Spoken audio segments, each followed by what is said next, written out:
This is Atlas, broadcasting from station below zero. The time is 1400 hours. It's been 5 days since you last heard from me. If you're still tuning in, then you've managed to hold on to find shelter to survive. That's no small feat in a world where survival feels like dragging yourself through razor-sharp winds and frostbite just to see another day. The freeze doesn't take breaks, and neither can we. Every hour above the frost, every moment your lungs fill with air that doesn't crystallize inside of you, that's a victory. But don't get comfortable. I've seen what comfort can cost out here. That's why I'm here, talking to you now, to keep you moving, thinking, and, above all, alive. There's a lot to cover today. The ice has shifted again, in ways that even I didn't expect. There's a new cold front coming in from the west, faster than anything we've seen since the freeze began. If you're near the old city ruins west of the plains, you need to hear this. But first, let's talk about the big picture. What's happening out there? What I've seen? What I've learned? I spent the last few days on the surface, running a scouting route toward higher ground. The terrain is worse than I expected. Entire stretches of the landscape that I thought I knew have changed. Snowdrifts aren't just shifting, they're collapsing into sinkholes, some deep enough that I couldn't see the bottom. Frozen rivers that used to serve as natural pathways are now riddled with cracks, hidden beneath fresh layers of powder. I watched a section of ice give way from a distance, the sound echoing across the valley like a gunshot. If you're relying on landmarks to navigate, don't. The freeze doesn't care about your memory. It will erase everything you thought you knew. When I reached the ridge, I saw something else, movement. Not people, no. It was a pack of wolves, lean and hungry, their fur bristling with frost. They were too far away to pose a direct threat, but their presence was enough to make me rethink my route. The cold isn't just changing us, it's changing them too. These creatures are adapting in ways we can't afford to underestimate. I'll say more about that later, but for now, stay alert. Watch for tracks, straight lines, evenly spaced. If you see them, don't hesitate. Move. The ridge wasn't the only thing I found. On my way back, I stumbled across the remnants of an old radio tower, half buried in ice. Most of it had been stripped bare long ago, probably by scavengers like us. But the backup battery was still intact, hidden in a compartment that must have been frozen shut before anyone else could get to it. I brought it back with me, and it's already helping to boost this signal. Small victories, survivors. Sometimes that's all we get. And then there's the signal. You know, the one I've been talking about. The faint transmission from the north. I've picked up more fragments since the last broadcast. The words are clearer now. Safe, reinforcements, and what sounds like coordinates. If it's real, if there's someone out there organizing survivors, then it changes everything. But there's something else too. Something in the background of the signal. A sound I can't quite place. Metallic, sharp, almost like interference. It's not natural. That much I'm sure of. I'll keep listening, keep trying to decode it, but I can't ignore the possibility that it might not be friendly. 5 days might not seem like much, but out here it feels like a lifetime. The freeze is relentless. Survivors. It's always looking for the cracks, the weak points. That's why you have to stay sharp, stay ready. Complacency is the cold's greatest ally. And make no mistake, it's patient. It'll wait for you to slip, to stop paying attention, to think you've outsmarted it. Don't give it that chance. There's more to come. Stay close to the radio, stay close to the warmth if you've got it, and don't stop moving. Let's see what else we can unravel today. Survivors, let's talk about the land. What used to be familiar paths, frozen rivers, and flat plains has become a labyrinth of shifting ice and unpredictable terrain. I've seen it firsthand over the past few days, and what I found should make you think twice about your next move. The cold isn't just freezing the world, it's reshaping it, and not in ways that work in our favor. The plains near the ruins of what was once New Eden are now unrecognizable. Snowdrifts that once acted as barriers have turned into unstable waves of frost, collapsing under their own weight. Beneath those drifts, hidden pockets of air and fragile ice are waiting to give way. I came across one stretch of open ground that looked safe, flat, untouched, and easy to cross. But as I tested the surface with my pole, it sank straight through into a void. A few seconds later, the entire drift collapsed, exposing a jagged pit lined with ice crystals that glinted like shattered glass. If I hadn't tested it, I wouldn't be talking to you now. And it's not just the drifts. Frozen rivers are becoming death traps. The cold has made them deceptive, covering weak spots with thin layers of ice that look solid but aren't. These rivers used to be lifelines, clear paths carved through the frost that could get you where you needed to go. Now they're a gamble. One step too far in the wrong direction, and you'll be plunging into water so cold it'll steal the breath from your lungs before you can scream. If you're near any frozen body of water, you need to test every step. Use a stick, a pole, anything you can find to probe the ice ahead of you. Look for cracks, discoloration, or areas that seem smoother than the rest. Those are your warning signs. And for the love of survival, if you hear the ice groan, don't run. Move slowly, deliberately, and get off it as soon as you can. Then there are the crevasses. I've mentioned them before, but they're getting worse. The last storm carved deep scars into the earth, splitting the ice into jagged fissures that stretch farther than I could see.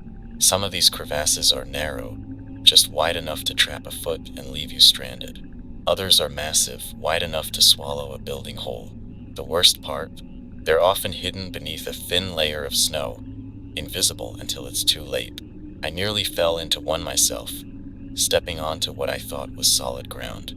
The snow gave way, and I barely caught myself on the edge. The drop beneath me was endless, a black void that seemed to suck the warmth out of the air around it. If you're traveling anywhere near the plains or the edges of old cities, assume the ground is unstable. Test every step and don't trust your eyes. Avalanches are another danger. The mountains and ridges that once stood silent and frozen are becoming unstable. The weight of the snow is shifting, and even the smallest disturbance can set it off.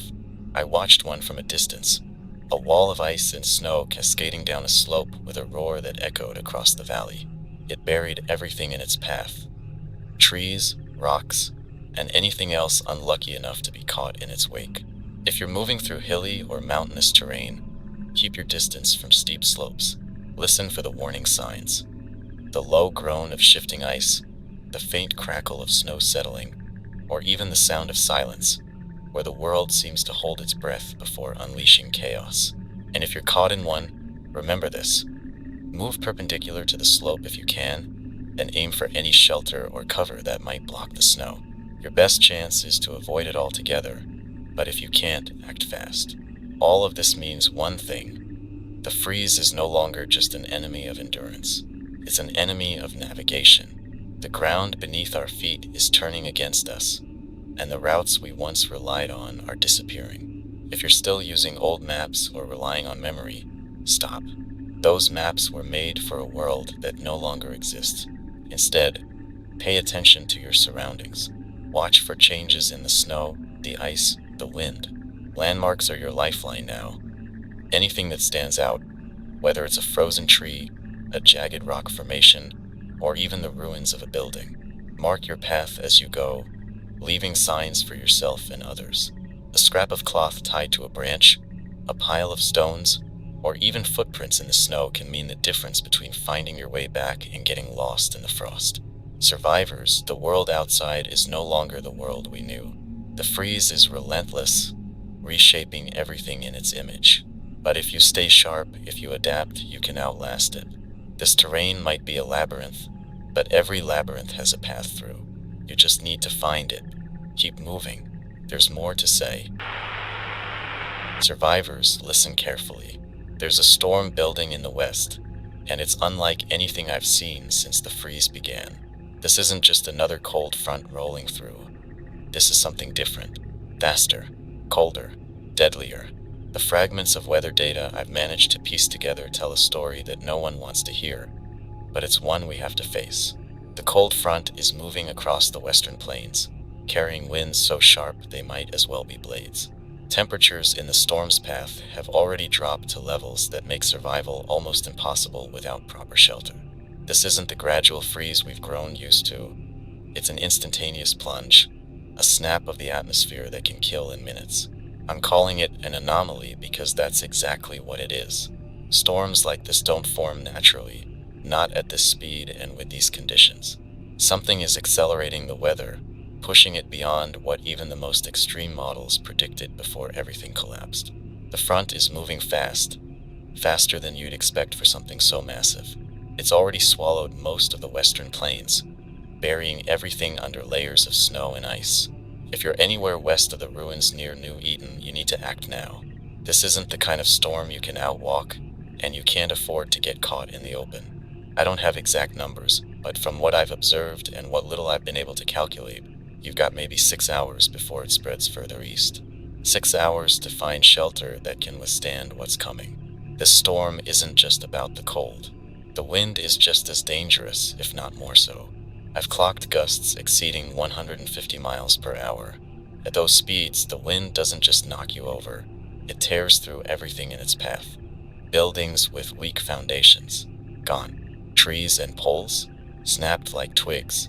And if you're caught out there, exposed, it won't just knock you down. It'll tear the warmth out of your body faster than you can imagine, leaving you too disoriented to get back up. If you've ever felt the frost bite into your skin, this will be 10 times worse. The visibility is going to drop to 0. I'm not exaggerating when I say that.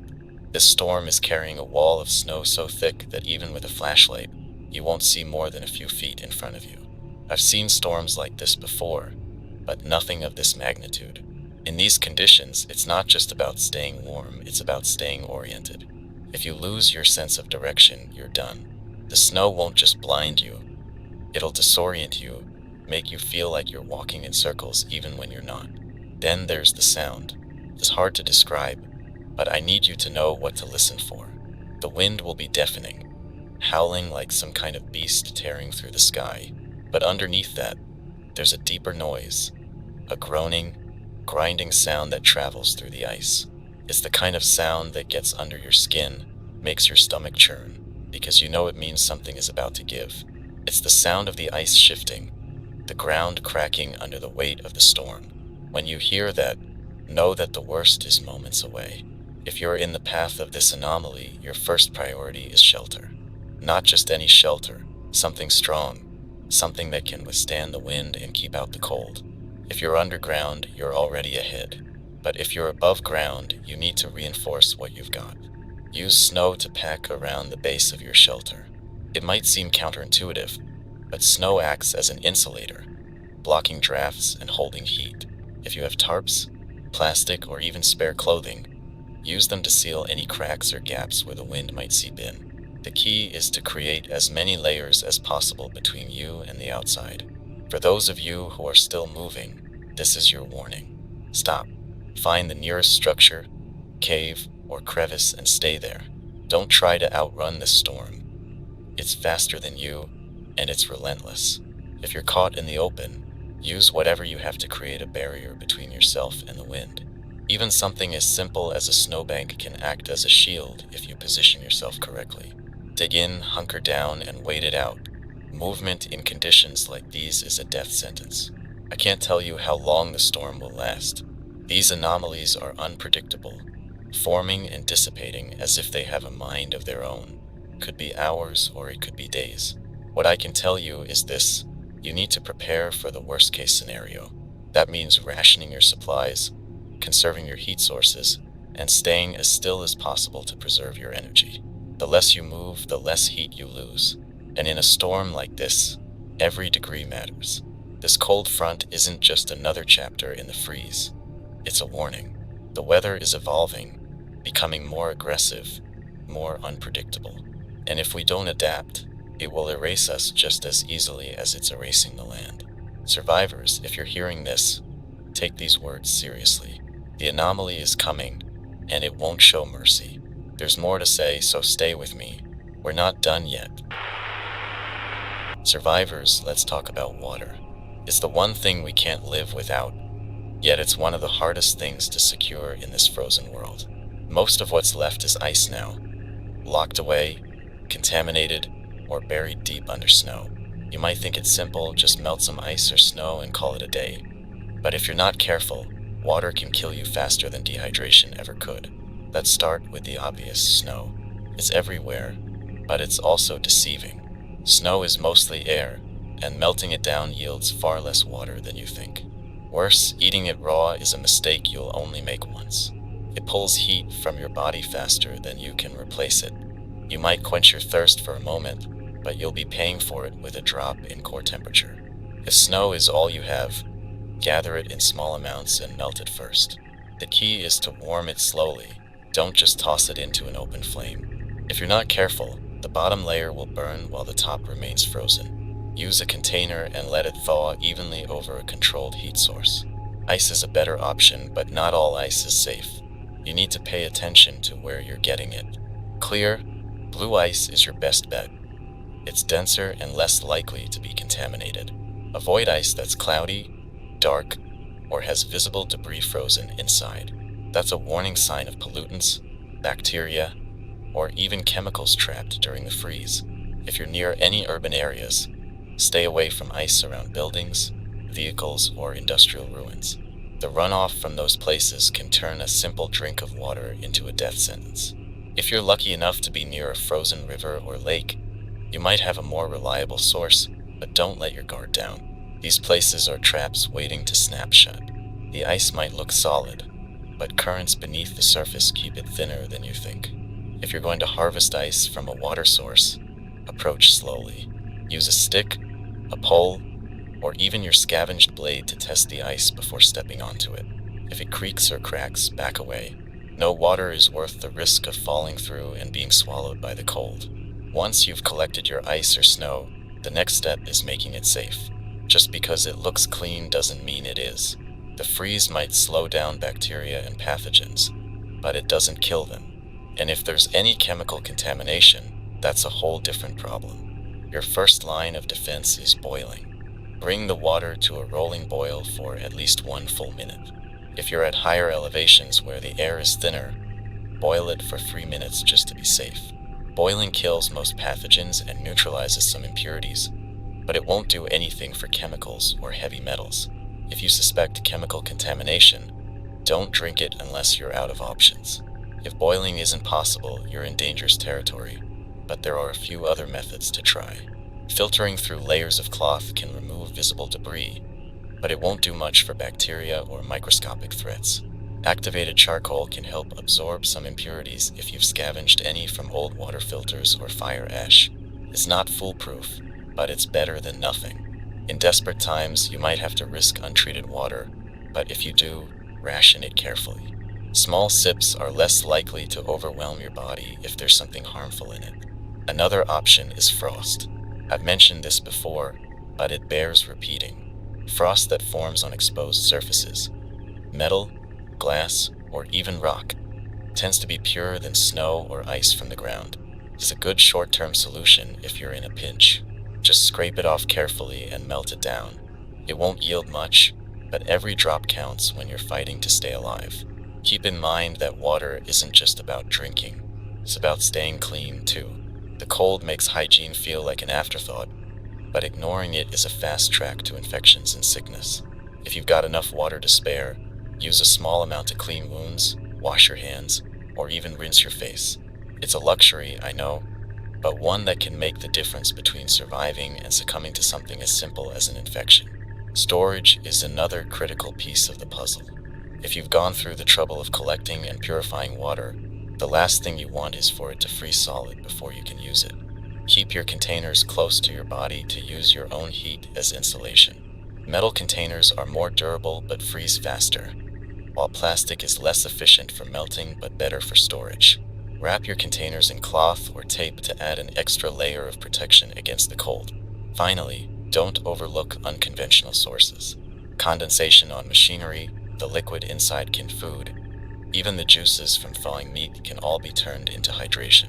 None of it is ideal, but in a world like this, ideal isn't an option. It's about what works, what keeps you moving, what keeps you alive.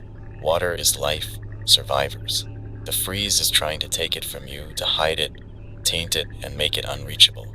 But it's still out there. If you know where to look and how to handle it, you can make it through. Keep your wits sharp, And don't let the cold claim what you need to survive. There's more to say. Stay close. Survivors, there's something out there, a signal, a whisper buried in static, faint but deliberate. I've been tracking it for weeks now, but over the last few days it's become clearer, almost as if whoever is broadcasting knows someone is listening. The fragments I've picked up are enough to make anyone pay attention. Safe, supplies, reinforcements. But as much as I want to believe it's real, I need you to understand that this could be a double-edged blade. Hope can be dangerous if it's misplaced. Here's what I know. The signal is coming from somewhere in the northern quadrants, likely near the remnants of the mountain ranges that were swallowed by glaciers years ago. The origin seems to be elevated, maybe a peak, an old radio relay station, or even a lookout point repurposed by survivors. The problem is that area is treacherous. The cold there bites harder, and the terrain isn't forgiving. Even before the freeze, those mountains were a challenge. Now, they're a gauntlet of shifting ice, jagged cliffs, and sudden storms that can bury you faster than you can take a breath. The signal itself is erratic, appearing and disappearing without warning. It's strongest during the early hours of the morning, just before the frost settles into its coldest grip. That's when I've been able to catch the clearest fragments, though even then, it's like trying to pull a single thread from a tangled knot. What worries me is the interference. Beneath the voice or voices, I'm not sure. There's a metallic screech, almost rhythmic. It doesn't sound like a natural distortion. It feels deliberate, as if something is trying to mask the signal or even block it entirely. If you're anywhere within 200 miles of the northern mountains and you have access to radio equipment, I urge you to start scanning. Tune to frequencies around 12.75 megahertz, especially during the hours before dawn. You don't need a fancy setup. An old shortwave radio, a scavenged antenna, even makeshift gear can do the trick. The cold actually works in our favor here. Low temperatures improve radio wave propagation over long distances, but patience is key. The signal doesn't stay constant, and if you're not paying attention, you'll miss it. If you manage to pick up the transmission, don't jump to conclusions. What you're hearing might not be what it seems. There's a part of me that wants to believe this is a lifeline. A group of survivors organized enough to broadcast, maybe even to offer help. But there's another part of me, the part that's been burned by the freeze too many times. That's screaming caution. Not every voice out there is friendly. Desperation can twist intentions, and the cold, it changes people. If you hear the signal, record it if you can. Analyze it. Look for patterns. And most importantly, don't let hope blind you to the risks. For those of you who don't have the means to scan for the signal, don't lose heart. Signals travel, bouncing off the ice, the atmosphere, even the ruins of the world we used to know. Just because you're not close to the source doesn't mean you won't catch an echo. Pay attention to anything unusual, static breaking and strange rhythms, fragmented voices, or even just a faint hum. Sometimes, it's the smallest details that reveal the most. If you're thinking about following the signal to its source, you need to prepare for what that means. The northern mountains are a different kind of battlefield. The air is thinner, the cold sharper, and the snow doesn't just fall. It builds into walls that can trap you. Avalanches are common, and the terrain shifts constantly. What looks like a stable path one day can become a death trap the next. You'll need to pack light but smart. Prioritize layers, tools for digging and climbing, and a radio to stay connected. And don't forget to leave markers along your route. Scraps of cloth, carved symbols, anything to help you find your way back. Even the strongest among us can get lost in that frostbitten maze. The interference on the signal is what keeps me up at night. I've tried isolating it, pulling it apart, but I can't make sense of it. The screech isn't consistent.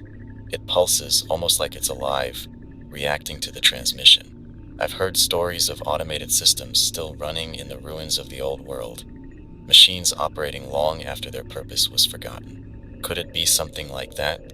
Or could it be something worse? A trap, perhaps? A warning? The truth is, I don't know, and not knowing is the hardest part. Survivors, if you hear this signal, I want you to remember one thing. Information is power. Don't act on emotion alone. Listen carefully, document everything, and think before you move.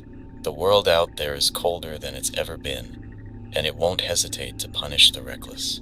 But if this signal is what I think it might be, a sign that humanity isn't entirely lost, then it's worth every risk to understand it. Keep your ears open. Stay sharp.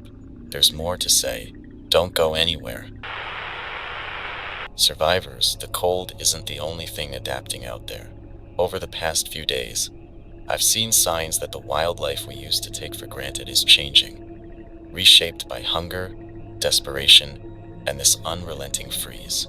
Animals that once avoided us are now watching, following, and, in some cases, hunting. The balance has shifted, and we're no longer at the top of the food chain out here. Let me tell you what I've seen and what it means for all of us. 2 days ago, during a supply run, I spotted movement in the distance. At first, I thought it was another survivor, someone trying to stay low and avoid notice. But as I got closer, I realized I was wrong. It was a pack of wolves, 5 of them, their fur thick with frost and their ribs visible beneath their coats. They weren't stalking me, not yet. They were pacing, moving together in a silent, coordinated way that made my stomach drop. These weren't the wolves I remembered from before the freeze. They were leaner, smarter, and far more dangerous. Wolves aren't new to the wilds, but the freeze has pushed them into unfamiliar territory. They're venturing closer to ruins, following tracks in the snow, and scavenging from places they used to avoid. Hunger makes them bolder. If you're out in the open and you spot their tracks, you need to act fast. Look for paw prints in a straight, evenly spaced line. Those are your first warning signs. If the prints start to circle or overlap, it means they found something or someone and are deciding whether to move in. These wolves don't attack like they used to. They don't rely on brute force to take down their prey. They're patient. I've heard reports of packs shadowing survivors for miles, waiting for them to tire out or let their guard down. They use the cold against you, wearing you down until you're too exhausted to resist. If you think they're near, don't panic. Panic gets you killed faster than any set of teeth. Instead, keep moving steadily and watch your back. If you're in a group, stay close together. Wolves are far less likely to attack when they can't isolate a single target. But wolves aren't the only threat. Smaller predators like foxes and coyotes are becoming just as dangerous. They've adapted to the freeze in ways we can't, blending into the snow and striking when you least expect it. I've heard stories of survivors losing their supplies to these scavengers. Food, clothing, even tools snatched away in the blink of an eye. They might not be as lethal as wolves, but underestimating them is a mistake. If you're setting up camp or working in the open, keep your gear close and secure. Anything left unattended is fair game. There's one more thing you need to know about wildlife in this new frozen world. The animals aren't just fighting for survival, they're evolving. I've seen birds with wings so heavy with frost they can barely fly, using the ground to move instead. I've heard of deer with ice forming along their antlers, using them like weapons to break through frozen barriers. And then there are the stories that don't make sense. Stories of animals acting in ways that defy logic. Predators working together across species, or creatures attacking without provocation, as if driven by something deeper than hunger. I don't know if these stories are true, but out here, I've learned to take nothing for granted. If you're lucky enough to have a weapon, keep it ready. Even a simple stick or a metal pole can make the difference between survival and becoming another meal. Aim to scare them off first. Animals are opportunistic, and most won't risk injury unless they're desperate. Shouting, throwing rocks, or brandishing fire can drive them away. But if they don't back down, you need to be prepared to defend yourself. Go for the leader first. In most packs, there's always one that drives the others. Take it out, and the rest will likely scatter. If you don't have a weapon, improvise.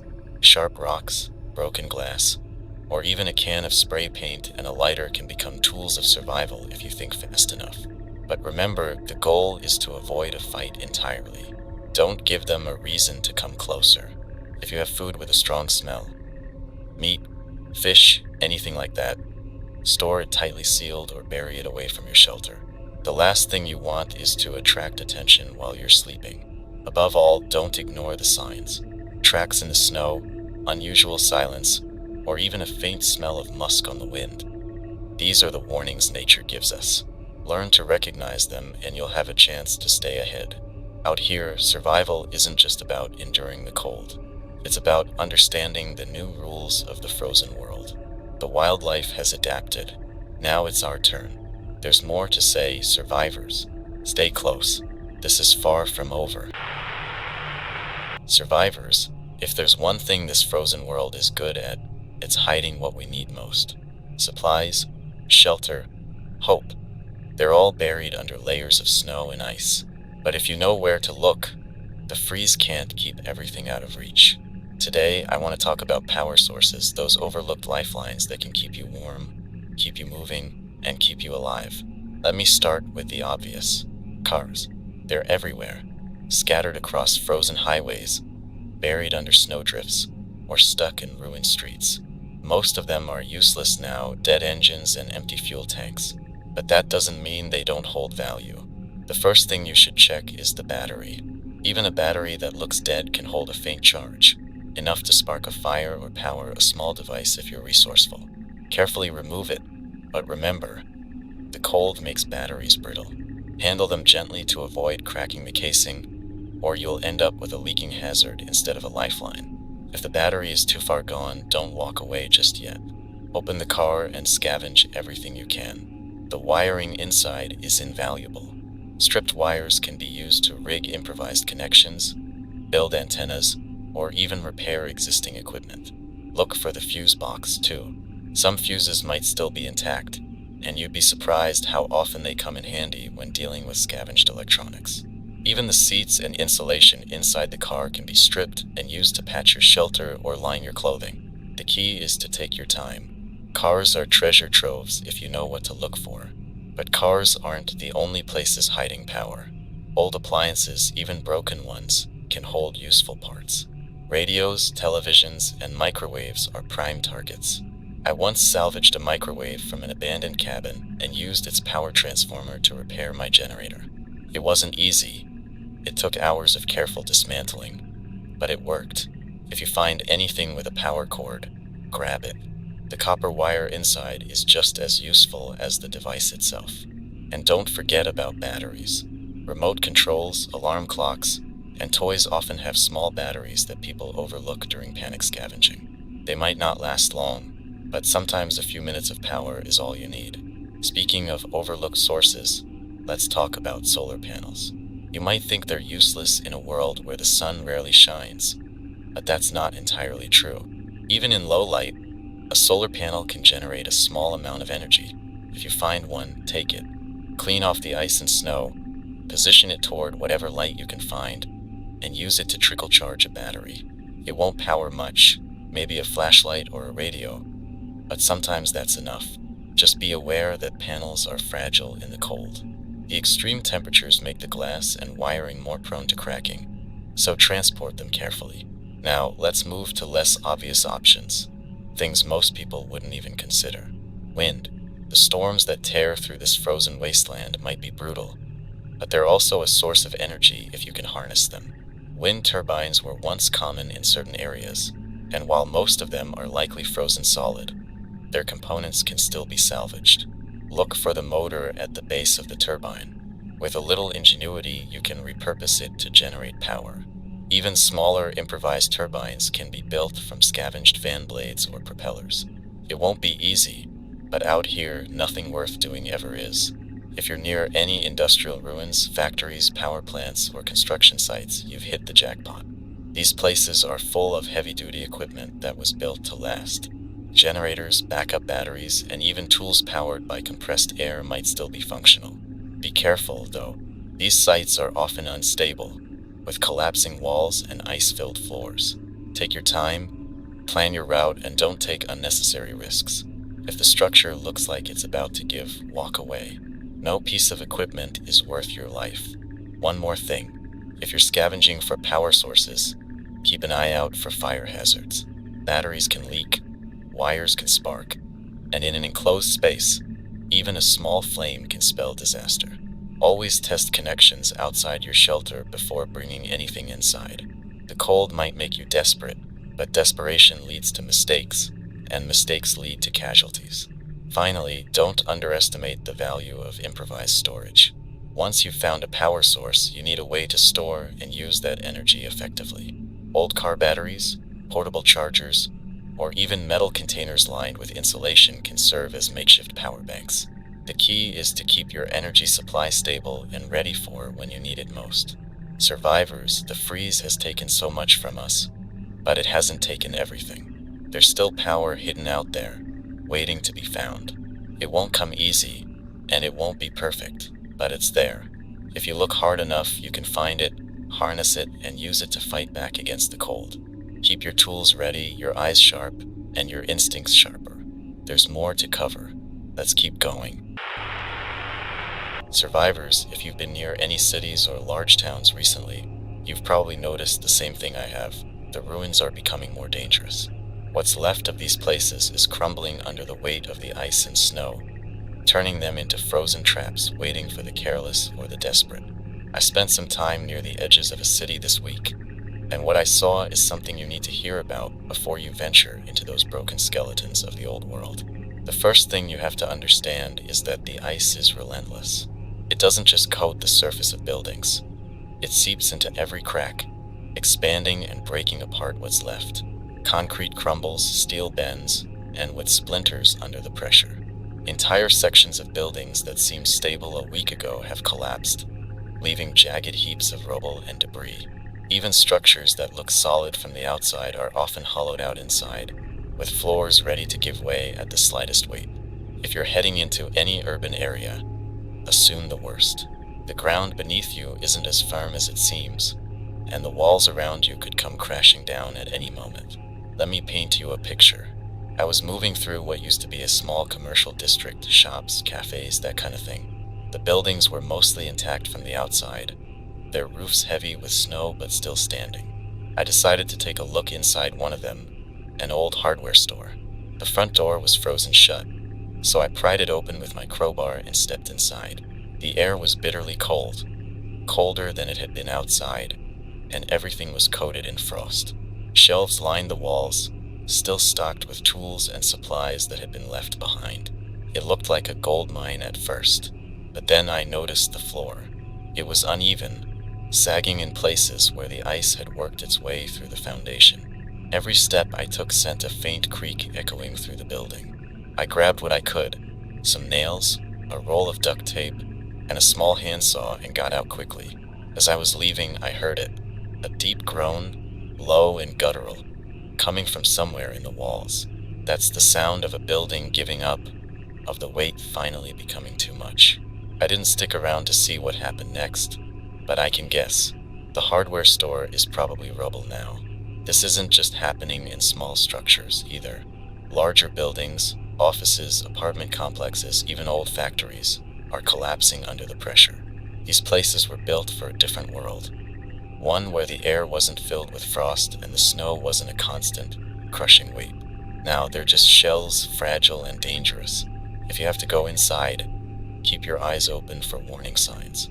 Cracks in the walls, sagging ceilings, and piles of debris are all red flags. Pay attention to the sounds around you, too.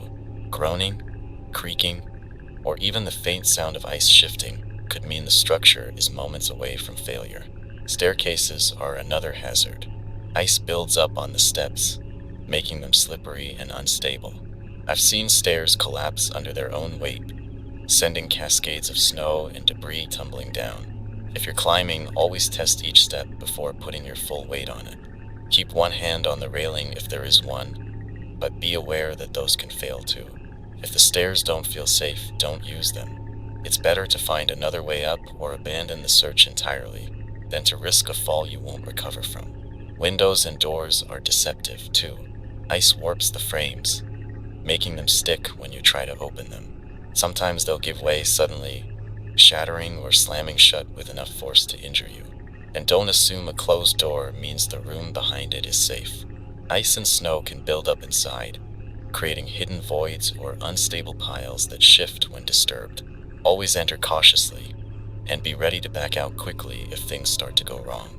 There's another danger in the ruins that's harder to predict: the cold itself. These buildings trap it, turning them into freezers where the temperature plummets even lower than outside. If you're planning to spend any time scavenging in a city, dress for the cold and limit your exposure. You might think the walls and roof are protecting you, but in reality, they're locking the frost in with you. Despite the risks, urban ruins are still one of the best places to find supplies. The things we need to survive, tools, canned food, medical supplies, even fuel, are often hidden in the frozen remains of cities. The trick is to move quickly and carefully. Don't linger in one place too long. The longer you stay, the greater the chance that something will go wrong. Have a plan before you go in. Know what you're looking for, and get out as soon as you find it. Survivors, the ruins are dangerous, but they're also necessary. They hold what we need to keep going. If you're careful, if you're patient, you can make it out alive with what you need. But don't underestimate what the ice has done to these places. The cities we used to know are gone, replaced by traps and shadows. Stay sharp. There's more you need to know. Let's keep going. Survivors, let's take a moment to focus on something that can feel impossible to maintain out here, your body temperature. The freeze is relentless, and if you're not careful, it will sap the warmth from you before you even realize it's happening. The cold doesn't just sting. It kills slowly, creeping into your bones and stealing your strength 1 degree at a time. But there are ways to fight back, to hold on to what warmth you have. Let's break it down. The first rule is layering. Sounds simple, but there's more to it than just throwing on every piece of clothing you can find. The key is to create layers that trap warm air while keeping moisture away from your skin. Start with a base layer that wicks sweat. Synthetic materials or wool are best for this. Cotton is your enemy. Once it gets wet, it stays wet, and wet clothing pulls heat from your body like a magnet. Over that, add an insulating layer, something thick like fleece or down. Your outer layer should be windproof and waterproof, even if it's just a tarp wrapped around you.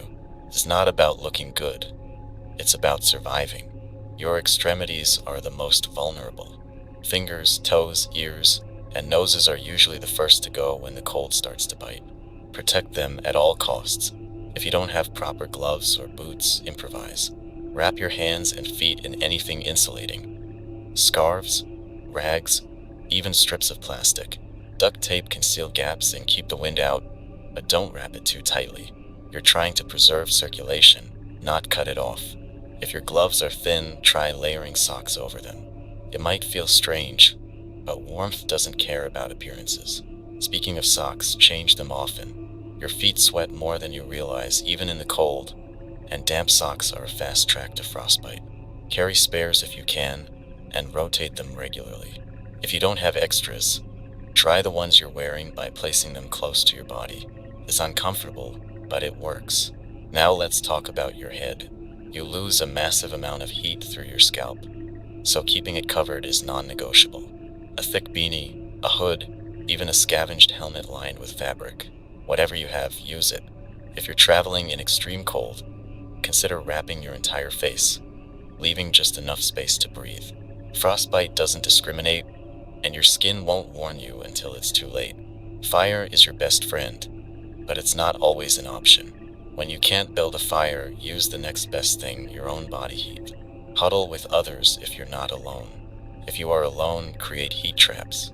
A small space insulated with blankets, tarps, or even snow can help conserve your warmth. Keep your movements controlled and deliberate.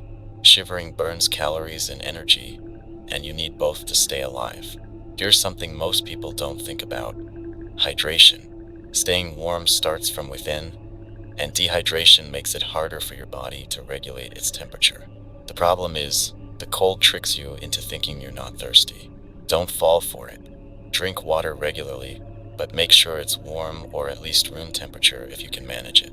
Cold water will cool you from the inside out, and that's the last thing you want. Food is just as important. Your body needs fuel to generate heat, and in this environment, you burn through calories faster than ever. Focus on high-fat, high-calorie foods when you can find them. Nuts, oils, canned meat, anything dense with energy. If you're scavenging, don't overlook items like peanut butter or even packets of sugar. They're small but packed with what you need to keep your body fighting the cold. Movement is a double-edged sword. Staying active helps generate heat, but too much movement will make you sweat, and sweat is dangerous in these temperatures. If you're on the move, pace yourself. Stay just warm enough to fight off the frost without overheating.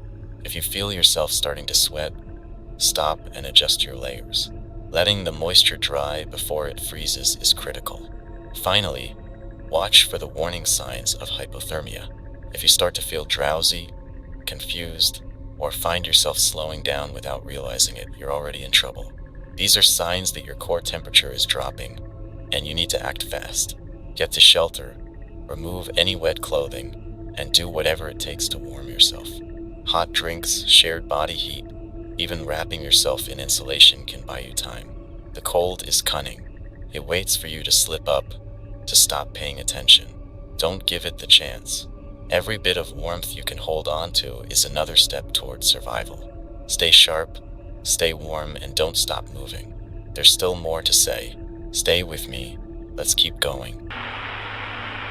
Survivors, if you've made it this far, you already know that the freeze takes more than just warmth.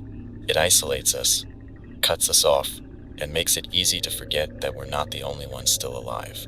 But let me tell you, you're not alone. There are others out there. I've seen the signs and I've heard the rumors. The question is, what do we do with that knowledge? On my last trip to the surface, I saw footprints. Not animal tracks, human ones. They were fresh, pressed into the snow, leading toward the remnants of a collapsed overpass. I didn't follow them, not because I didn't want to, but because I couldn't afford to. The wind was picking up, and the temperature was dropping too fast. But the sight of those tracks stayed with me. Someone else was out there, moving through the frost just like you and me. Were they scavenging, running from something, or were they simply trying to survive another day? I don't know, but what I do know is that those tracks were a reminder. We're not alone in this frozen hell. I've also heard chatter over the radio, fragments, mostly voices breaking through the static, sharp and fleeting, like whispers carried on the wind. Some of them sound desperate, others determined, but they all carry the same underlying message. They're still out there. I even caught part of a conversation yesterday. It was faint, just a few words before the signal cut out completely. Heading south, need help, supplies gone. It wasn't much, but it was enough to make me wonder how far they'd get and whether they'd find what they were looking for. The thing is, survivors, not everyone out there is someone you want to meet. Desperation changes people. It strips away civility, leaves only instinct. And when it's a choice between their survival or yours, you can't assume they'll choose yours. I've heard too many stories about people who approached others for help and ended up losing everything. Supplies, shelter, even their lives. That's the reality of the world we live in now. Trust is a luxury, and it's one you can't afford to give lightly. If you do encounter someone, there are ways to gauge whether they're friend or foe. Watch how they move.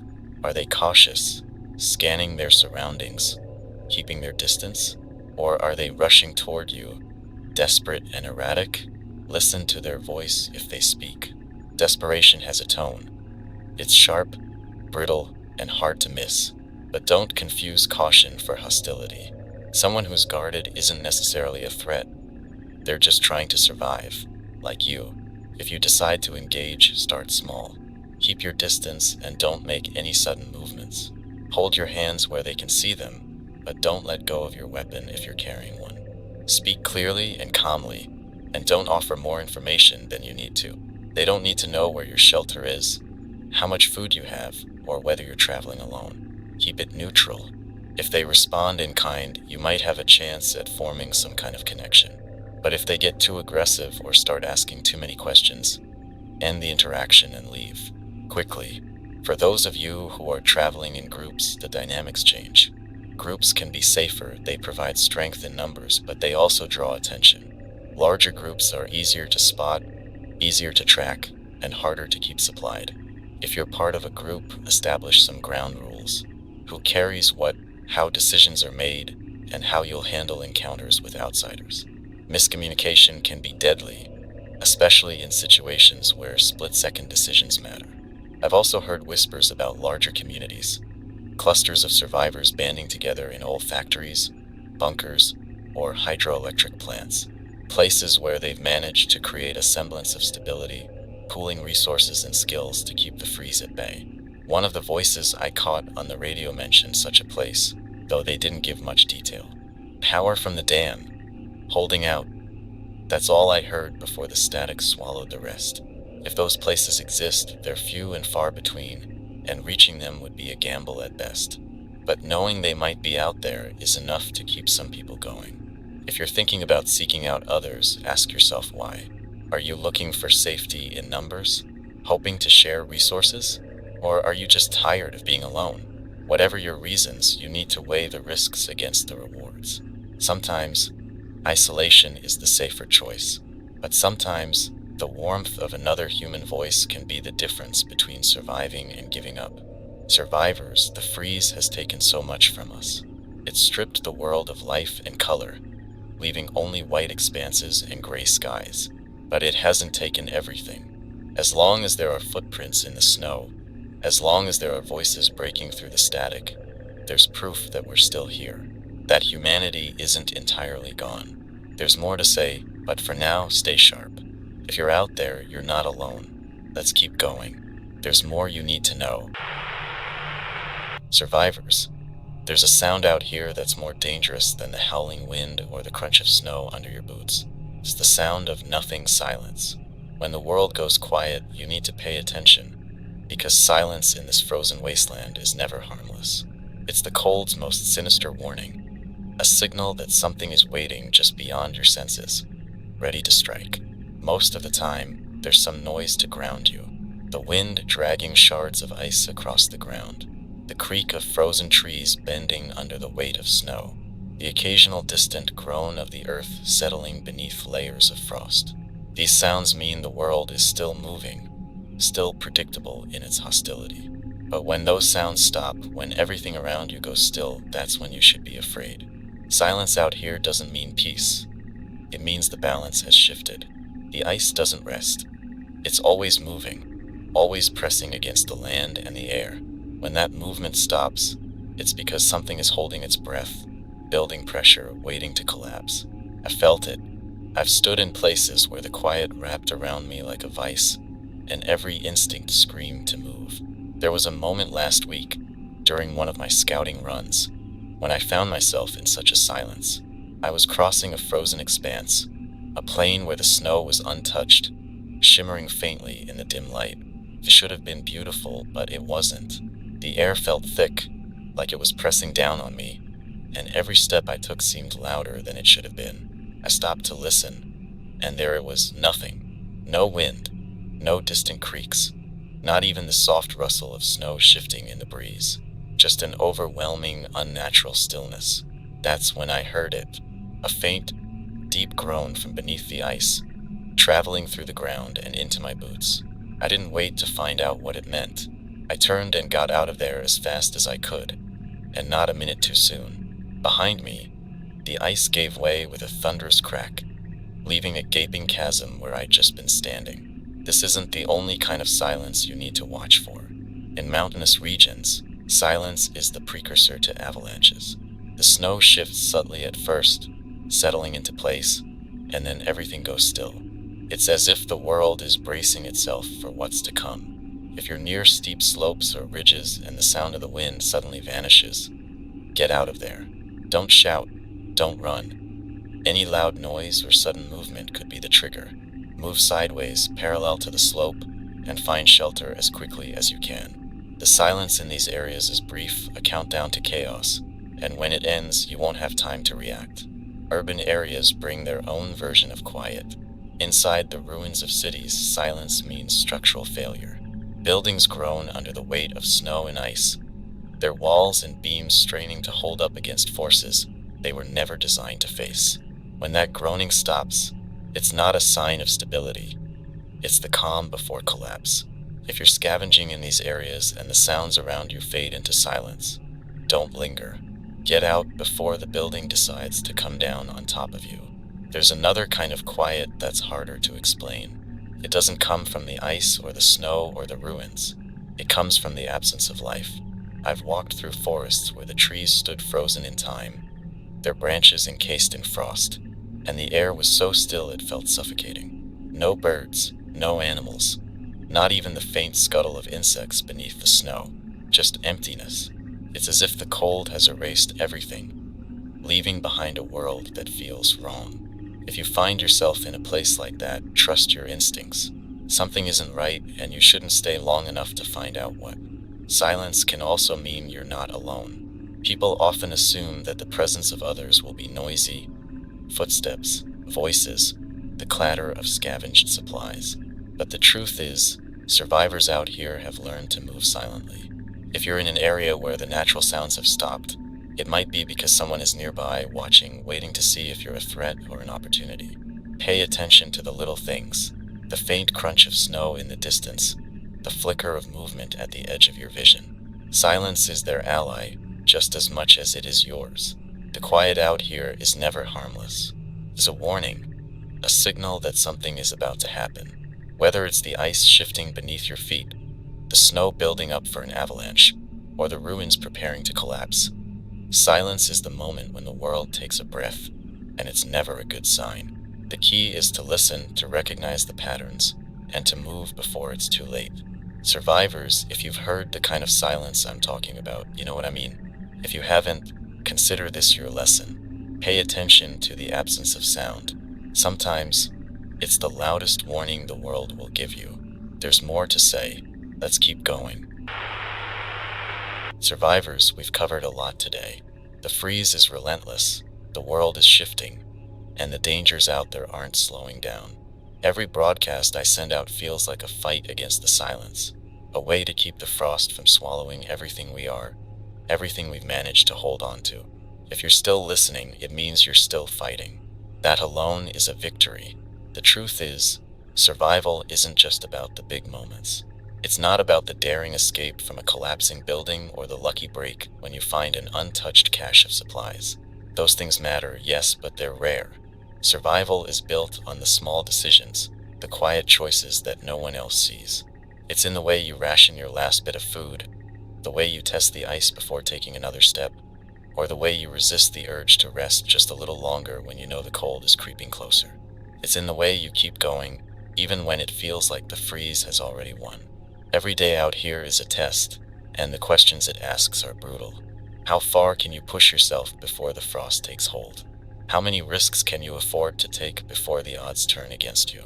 And most importantly, how much of yourself can you hold on to when the world keeps trying to strip it all away? These aren't questions with easy answers. They're the kind you live through moment by moment, step by step. I've said it before, but it bears repeating. The freeze thrives on isolation. It wants us to believe we're alone, cut off from the rest of the world, and that there's no point in trying to connect. But that's a lie. The footprints in the snow, the faint signals on the radio, the stories whispered over crackling static, those are proof that we're not alone. We're scattered, yes, but we're still here. And as long as there are voices breaking through the silence, there's still hope. Hope, though, it's a fragile thing. It's not a fire that burns on its own. You have to feed it, protect it, nurture it. Sometimes it feels easier to let it go, to stop believing that there's anything better waiting out there. But giving up hope is a luxury we can't afford. It's what keeps us moving, keeps us searching, keeps us human. Without it, we're just shadows in the frost, waiting to fade away. Think about the people you've lost. The ones who didn't make it, the ones the cold claimed before they could find a way forward. Their stories didn't end because they weren't strong enough. The world simply broke faster than they could mend. But you're still here. You've outlasted the storms, the frostbite, the hunger. You've faced the worst this frozen world has to offer, and you're still standing. That means something. It means everything. The freeze will take what it can from you, your warmth, your strength, your will to keep going. It's patient, relentless, and cruel, but it's not unbeatable. Every step you take, every moment you survive, is proof that it hasn't won. Not yet, and as long as we're still here, it never truly will. There's no map for what comes next, no guide to tell us how to rebuild a world that's been frozen solid. But maybe that's not the point. Maybe the point is simply to endure, to hold on to the pieces of humanity we have left and keep them alive for as long as we can. Maybe the point is to remind ourselves that even in the face of unimaginable loss, we're still capable of hope. I know this fight feels endless. I know the cold feels stronger than anything you can carry, but it's not. You've carried yourself this far, haven't you? You've found ways to survive when the odds were stacked against you. You've outwitted the frost, the hunger, and the silence. That takes more strength than you realize, and it's a strength that will carry you further than you think. Take a moment wherever you are to acknowledge that. Look around you, your shelter, your supplies, the tools you've scavenged and built with your own hands. These are your victories. They might not seem like much, but out here, they're everything. Survival isn't about grand gestures. It's about the little things. The fire that stays lit through the night. The food that lasts longer than you thought it would. The safe place you've carved out of a world that seems determined to crush you. These are your triumphs, and they matter. You're still here, survivors. Still breathing, still fighting. And as long as you are, there's hope. Hope that this isn't the end of the story. Hope that somewhere out there, others are doing the same, holding on, staying alive, refusing to let the freeze take everything. Hope that one day we'll find a way through this, together. This is Atlas, broadcasting from Station Below Zero. Keep listening, keep moving, keep surviving. We're still here, and that means there's still a chance. Over and out.